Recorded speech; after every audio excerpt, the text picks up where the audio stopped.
Rahim. Welcome to Government Boys Higher Secondary School Tarpura. Dear students, Assalamu alaikum. Today's topic is about cell theory, class 11th zoology. Cell theory. The theory was put forward by German botanist Matthias Sachselden and German zoologist Theodor Schwann in 1839, and their proper microscopic investigations on similarity of structure and growth in the animals and plants. यानी जो cell theory, इसमें दो साइंटिस्टों ने काम किया है, वो German के हैं, सचेल्डन एंड सचवान इन 1839। एक प्रॉपर माइक्रोस्कोप इन्वेस्टिगेशन के लिए उन्होंने बनाया on similarity of structure and growth in animals and plants. जो सिमिलरिटी ऑफ स्ट्रक्चर है हर एक प्लांट्स में या एनिमल्स में, इनके ग्रोथ में, इस पर उन्होंने काम किया। Then after the discovery of cell by Robert Hooke, जब अब डिस्कवरी हुई रॉबर्ट हुक के जरिए सेल में, the interest of scientists in the cell structure resulted in the accumulation of more knowledge about cell. The scientists who gave their significant contribution and approach for studying cell were oxygen, ये भी एक scientist है, मिरबेल, Denmark, डेटोर्चेट and टुपिन, ये कुछ scientist है who gave their significant contribution. उन्होंने इस cell theory में सिग्निफिकेंट कंट्रीब्यूशन दिया है, जिसमें oxygen, Mirbel, Denmark, Dutrochet, Turpin, ETC, उन्होंने इसके बारे में जानकारी दी है। But Matthias Jakob Schleiden in 1804 to 1800, ये सचेल्डन, मिथास जैकोब एंड सचेल्डन, उन्होंने 1804 to 1881 1804 पे 1868 तक कर यमो काम, examined a number of plant tissue and observed that all of them were composed of one or the other kind of cells. जब उन्होंने plant tissue को, मुख्तलिफ किस्म के प्लांट टिश्यू को इकट्ठे किया, तो इस नतीजे पर पहुंच गए हैं जो मिथास Jakob सचेल्डन examined a number of plant tissues and observed that all of them were composed of one or other kind of cells. जो भी टिश्यू है ये one and made up of one and other kind of cells. This led him to conclude that plants are composed of cells. Conclusion पर ये पहुंच गए कि जो plants भी हैं, all the plants are composed of cells. ये different types of जो cells हैं इसी से compose हुए हैं। At the same time, Theodor Schwann 1801, जो Theodor Schwann है, to 1882 1862 पे 1801 तक 1801 पे 1862 तक से उन्होंने the zoologist study different types of animal cells, उसने different types of animal cells के बारे में बताया। ये zoologist है, about he observed that a nuclear but could not locate cell wall। अब एनिमल सेल में क्या है, न्यूक्लियर लोकेट होता है बट नॉट सेल वॉल। जो ऊपर से सेल कवरिंग होती है, एक सेल वॉल, एक स्ट्रक्चर बना हुआ है, न्यूक्लियर उसने ऑब्जर्व किया है, but not a cell wall. जो जैसे ज़ोलजिस्ट था, Schwann observe the nuclear but could not locate cell wall. Instead the cells were having thin outer layer which is now called the plasma membrane. Cell wall के बगैर इसमें एक thin layer थी, cell wall absent in animal cells, but a plasma membrane, एक layer एक थी जिसने इसका नाम प्लाज्मा मेम्ब्रेन, जो ठंडर सचवान न्यूक्लियस और बाहर से एक मेम्ब्रेन था जिसने इसको प्लाज्मा मेम्ब्रेन नाम दिया है। अब लेटर की नील गाय, इसके बाद के नील गाय, इसके बाद के नील गाय एक साइंटिस्ट 1817 अर्धशत सदा पेट 1891 उसने कहा शोड इन 1846 में उसने क्लियर करके दिया that sales form pre existing sales form pre existing sales.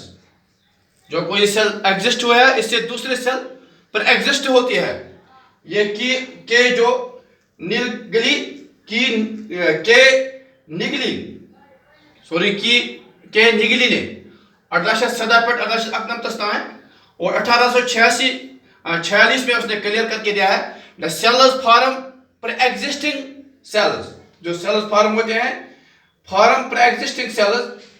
इसके बाद in 1885 एक जर्मन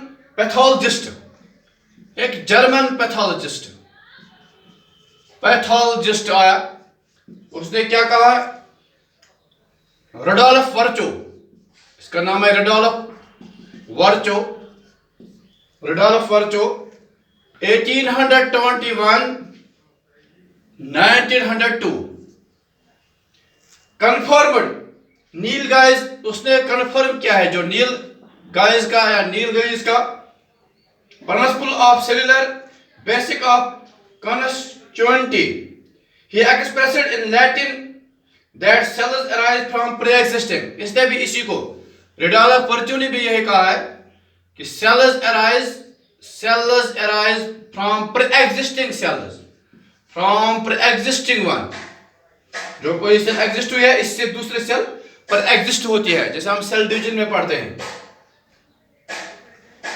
अमीनिस सेलुला ई सेलुला, उसने क्या है इसका नाम दिया है, जो नीलगिरी के बाद अब Rudolf Virchow cells arise from pre-existing cells, hominis, O-M-N-I-S, hominis, that is cellula, इसने इसका hominis cellula या ई सेलुला नाम दिया है। Later on, सचवान also introduced the term metabolism। इसके बाद सचवान उसने एक टर्म जिसको हम मेटाबॉलिज्म कहते हैं, सेल मेटाबॉलिज्म इंट्रोड्यूस किया है। Cell metabolism term metabolism to describe the activity of cell. Cell metabolism से क्या है, to describe the activity of the cell, describe the activity of the cell. Louis Pasteur, इसके बाद next scientist Lewis pasture आया, उसने क्या कहा है 1862 सेल मेटाबॉलिज्म के बाद लोइस पास्चर आया 1862, proved life originated from life. उसने क्या कहा, लाइफ ऑरिजिनेट्स फ्रॉम लाइफ। इसका मतलब यह लाइफ ओरिजिनेट्स फ्रॉम लाइफ, कोई जिंदगी एक जिंदगी से निकलती है, यानी एक जिंदगी दूसरी जिंदगी से निकलती है। ये लुईस पास्चर ने 1862 में कहा है, life originates from life. Hückel, इसके बाद हैकेल ये आया है इन 1866 1866 में आया ये। Establish the nucleus store and transmit hereditary traits। उसने कहा है न्यूक्लियस जो है सेल में, न्यूक्लियस स्टोर, क्या कहा है, nucleus store and transmits hereditary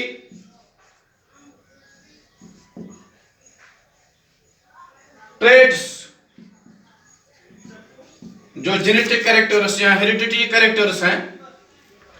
ये लास्ट में अब जो हैचल, HECHAL, हैचल 1866 में आया। उसने कहा establish the nucleus store transmit hereditary traits. तो जो न्यूक्लियस सेल में है, तो ये जो हेरिडिटरी ट्रेट्स, जो हेरिडिटरी कैरेक्टर है, ये establish the nucleus store the transmit hereditary traits, ये न्यूक्लियस में स्टोर होती है। इसलिए जब सेल डिवीजन होता है तो पहले न्यूक्लियर डिवीजन जरूरी होता है। तो ये हैचल ने लास्ट में क्लियर करके दिया है। तो ये मुख्तलिफ जो साइंटिस्ट इस वीडियो में आए हैं, पहले जर्मन बॉटनिस्ट सचवान या सचल्डन, या जोलॉजिस्ट थेडर सचवान, ये मुख्तलिफ वक्त पर आए। सेल थ्योरी में उन्होंने काम किया है। ऑक्सिजन आया, मार्बल आया, लिमारक आया। इसके बाद जो मैथ्यूस जैकोब, उसने भी कहा है the same time Theodor Schwann zoologist studied the observed the nucleus but could not locate the wall। उन्होंने सेल वॉल के बारे में कि एनिमल के वो सेल वॉल नहीं है, एक मेम्ब्रेन है जिसको उन्होंने प्लाज्मा मेम्ब्रेन नाम दिया है। लेटर के नीली गली आया है, उसने कहा है कि cells form pre existing cell, जो सेल्स फॉर्म होती हैं वो प्री एग्जिस्टिंग सेल से होती हैं।